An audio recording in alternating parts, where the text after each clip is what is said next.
In this video, traders, we are going to look at how to calculate the VWAP, which is the volume weighted average price. Stick around. Hey traders, warm welcome to you.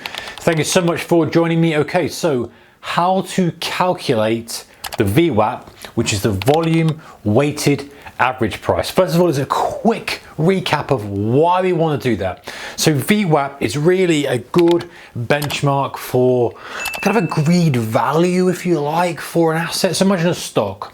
Many big traders or big institutions say, hey, I'm going to give my order to a trader or a broker. I want you to execute 1 million shares at VWAP. And so during the day, they will slice up those shares, use an algorithm to help them with this. And at the end of the day, they will try to get their VWAP. In other words, what is the kind of average price, if you like, that's weighted by volume?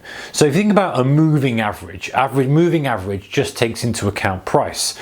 Price goes from 100, 101, 2, 3, 4, 5, 6, 7. It will just take into account where that price has gone, and depending on the period, will kind of display that, and it will update every X minutes, and you'll be able to draw that. That's fine. But a volume weighted average price does exactly what it says, which is weight the average depending on where the volume is done. Because if you think about it, if loads of trade was done at 100, but then only maybe 10% of that was at 101, 10% 102, 10% 103, 102, the average price, even though the moving average would be moving up with the price, the volume is done at that lower price, and so the volume weighted average price is going to stay low, because actually that's really where the transactions were done and where the kind of majority of trade was done. So it's a bit more of a useful benchmark, super useful. Guys, if you want some VWAP strategies, I've got loads of them coming up, so make sure you are subscribed. I've got a load planned and go into some detail on VWAP strategies. It's one of my favorite, if you call it indicators. It's super useful for day traders. Now, intraday calculation, I know that you can get a VWAP and kind of spread it over 24 hours and stuff, and if you're using some of these, but really it should be geared around that regular trading hour session, whether you're trading a stock during the kind of cash session, or an index during that cash session, or whatever it is. When there's a specific open and close, that tends to be when it's done, when it gives the best value. Okay, so why would you want to calculate? Well, first of all, this is kind of really for information purposes, and maybe if you're kind of conducting your own Excel analysis.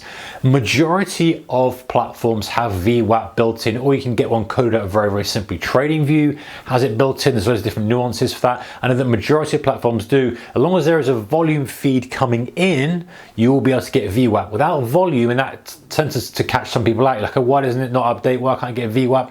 It generally means, why is VWAP not working? It generally means that you haven't got volume. You need the volume and price to be able to create the volume weighted average price. All right, but so you don't really have to calculate it by yourself, but understanding how it's calculated and perhaps being able to maybe do a rough DIY version for your own stuff in Excel is handy, right? So what's the formula? So volume weighted average price is the dollar value of each transaction divided by the total volume. Let me give you a really kind of simple idea so you can see.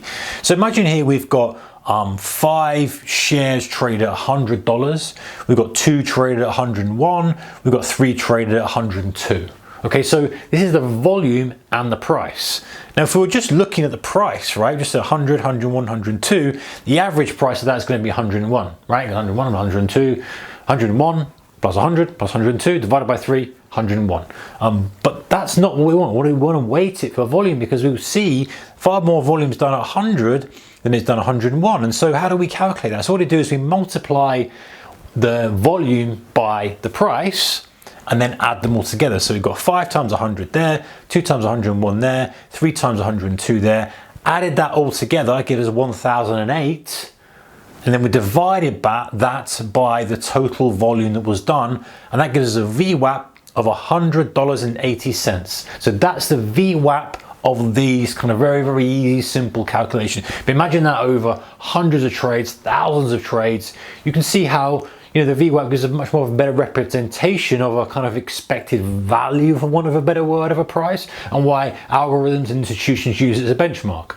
Because if you think about it, they're interested in trading liquidity and trading and getting deals done and business done and orders through and filled. And an actual price is meaningless, because if there's only 10 shares traded out there, 1 or 3 or 5, they can't access that, they can't do that. So, a benchmark for them is where the majority of liquidity was traded, and kind of using that, and why we use that intraday to kind of find places to the market to bounce off, to fade towards, to get sucked back towards. I'm going off topic here, but useful tool. So what about if you wanted to DIY this? So if you were DIYing this, you couldn't really take every single transaction and go, every single trade and kind of work out in an Excel column and do that formula for every single trade. You couldn't do it, and you wouldn't need to do it really. You can approximate this, and how you approximate it is this DIY version. You can just kind of see it up there. I'll explain it to you if it's a little bit small. Let's take a 5-minute chart, for example. We take the high, the low, and the close, and that gives us a rough approximation of where price has gone in 5 minutes, and we divide it by 3. So that gives us an average price where the price was. Now I know it's not perfect, but we're approximating here. So we get that high, low, close divided by 3, and we multiply it by the volume done in that 5 minutes, whether it's stick with a share example, stock example. So done 50,000 shares traded, we times it by 50,000. Okay, so now we've got our price times our volume. So it's pretty similar to this in a way, this top bit here, right? It's approximated because we've not done every single transaction, which is what a proper VWAP indicator will give you. But if you're kind of trying to do this in Excel and DIY it, it's going to be close enough, right? It's going to be close enough unless there's some really unusual thing happening. It's going to at least approximate it every 5 minutes throughout the trading day. So now we've got that, and then we just literally divide that by the volume for that 5-minute period, and that gives us our VWAP. So basically we're just approximating by taking the high, the low, the close to get the average price, multiply that by the volume done to get our kind of dollar value, if we like, of the transactions using that approximation, and then dividing that by the total volume done for the 5 minutes to give us our VWAP, and we're going to get a number that's pretty similar. It won't be far off. Sometimes it's going to be a little bit higher, sometimes it's going to be a bit lower, depending on what's happened during that first 5 minutes or every 5-minute candle. But it's going to be a good approximation if you're trying to develop something in Excel, and maybe you're trying to do your own calculations, so you don't want to have to go through putting every single transaction in and getting it perfect. You're going to get reasonably close with that. Anyway, guys, that's how to calculate VWAP. Hope that's a bit of some use to you. Take care. See you next one. Bye bye.